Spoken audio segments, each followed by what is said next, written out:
മലയാളികൾക്ക് ഏറെ പരിചിതയായ തമിഴ് നടിയാണ് ജനനി അയ്യർ. ജനനി കെട്ടാൻ പോകുന്ന പയ്യനെ കണ്ട് കണ്ണുതള്ളിയിരിക്കുകയാണ് ആരാധകരും. സിനിമാ നടന്മാരെക്കാൾ സുന്ദരനായ വരന്റെ ലുക്ക് കണ്ടാൽ നടിമാർ അടക്കം അസൂയപ്പെട്ടു പോകും.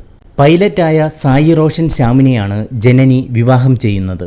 ഇൻസ്റ്റഗ്രാമിലൂടെ ജനനി അയ്യർ തന്നെയാണ് തന്റെ എൻഗേജ്മെന്റ് വിവരം പങ്കുവച്ചതും. വർഷങ്ങളായി ഇരുവരും പ്രണയത്തിലായിരുന്നുവെന്ന് ജനനിയുടെ ഇൻസ്റ്റാ പോസ്റ്റിൽ സൂചനയുണ്ട്. കിടിലൻ ചുള്ളൻ ലുക്കിലുള്ള സായി റോഷന്റെ ചിത്രങ്ങൾ കൂടി ജനനി പോസ്റ്റ് ചെയ്തിട്ടുണ്ട്. ഇന്നും ഇനി എന്നും എന്ന് രേഖപ്പെടുത്തിക്കൊണ്ടാണ് ജനനി തന്റെ ജീവിത പങ്കാളിയെ പരിചയപ്പെടുത്തുന്നത്.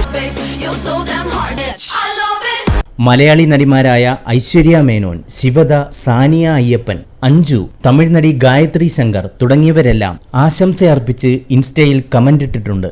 മോഹൻലാൽ ഗസ്റ്റ് വേഷത്തിലെത്തിയ കൂതറ എന്ന ചിത്രത്തിലും ജനനി അഭിനയിച്ചിട്ടുണ്ട്. 2014 തമിഴിൽ അപ്രതീക്ഷിത ഹിറ്റായി മാറിയ തെഗടി എന്ന ചിത്രമായിരുന്നു ജനനിക്ക് കരിയർ ബ്രേക്ക് നൽകിയത്. ഈ വാർത്ത ഇഷ്ടമായാൽ സബ്സ്ക്രൈബ് ചെയ്യൂ. സൈബർ വിലാസം മീഡിയ നെറ്റ്വർക്ക്.